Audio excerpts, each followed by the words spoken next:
আগুনটা কিভাবে লাগছে এটা তো যেহেতু আমরাও ট্রেনে ছিলাম ওইটা তো আর আমরা দেখি নাই। আমি তো কন্ডাক্টর গার্ডের দায়িত্বে ছিলাম। টিটি সাহেবরা সহ আমরা গাড়ি চেক করে ভিতর দিয়ে আসতেছি। যখন পাওয়ার কারের করিডোরের দিকে যাব তখন দেখতেছি ধোঁয়া দেখা যায়। দরজা খোলার পরে প্রচুর পরিমাণে ধোঁয়া ভিতরে ঢুকছে। তাড়াতাড়ি আমি আমার পিছিয়ে ওয়ার্কিং গার্ড সাহেব ওনাকে ফোন করলাম যে ভাই এলএম সাহেব বললেন গাড়ি দাঁড় করাইতে। উনি বলছে হ্যাঁ আমারও বলছে ফৌজদারহাট স্টেশন থেকে একজন ডাক দিয়ে বলছে গাড়িতে ধোঁয়া দেখা যায়। আমি এলএম সাহেবকে জানাইছি। পরে গাড়ি দাঁড় করানোর পরে আমরা নেমে আগে যাত্রীদেরকে নিরাপদে অন্য বগিতে সরাই নিয়ে তারপরে বাকি এই সামনের পোর্শন আর পিছের পোর্শনগুলো আলাদা করছি। 2টা বগি ক্ষয়ক্ষতি হয়েছে, এমনি মানুষের কোনো ক্ষয়ক্ষতি হয়নি।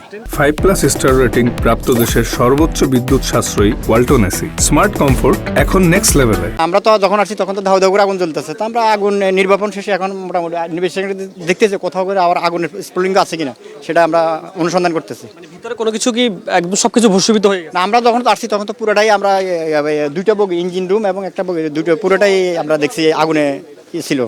আর বাকিগুলো তো ধন্যবাদ। আগুন পরে বাসাইতে বালতি মগ এগুলো নিয়ে এসে পানি পুনি ছুটাইছি, বালু টালু ছুটেছি। আর মেইন কথা হলো ট্রেনের যে বগি ছিল বগিটার আপনার পাশের লাইট ছিল, ওই লাইটটা আপনার বাড়ি বুড়ি দিছি, বাড়ি বুড়ি দিয়ে ছুটাইয়া ভিন্ন করে দিছি। আর যাত্রী যারা ছিল এদেরকে আমি জোরে জারে ধামাইয়া নামায় টামাই করছি। এরপরে আমাদের সেনাবাহিনী এনারা এসে পানির লাইন নিয়ে পরে মোটামুটি করছে। আর ফায়ার সার্ভিস আসছে আগুন টাগুন নিয়ন্ত্রণে মোটামুটি স্বাভাবিক আনছে, কিন্তু মানুষের কোনো ক্ষয়ক্ষতি হয় নাই। আচ্ছা, এখন এদিকে ওই মানুষ হঠাৎ দেখছে ধোঁয়া, এই ধোঁয়া দেখে তাড়াতাড়ি করে সবাইকে বলতেছে।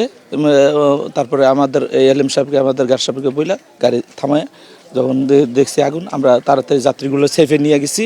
এই যাত্রী সবগুলো নামাই ফেলাইছি এবং যার যা আছে সমস্ত সব কিছু সরে তারপরে আমরা ফায়ার স্টেশন এগুলো দিয়া 4-5টা ছিল, 500টায় আমরা প্রয়োগ করছি। যাত্রী কি হতাহত হয়েছে? আলহামদুলিল্লাহ আমার কোনো যাত্রী কোনো একটা ক্ষয়ক্ষতি হয় নাই, তাদের কোনো কিছু হয় নাই।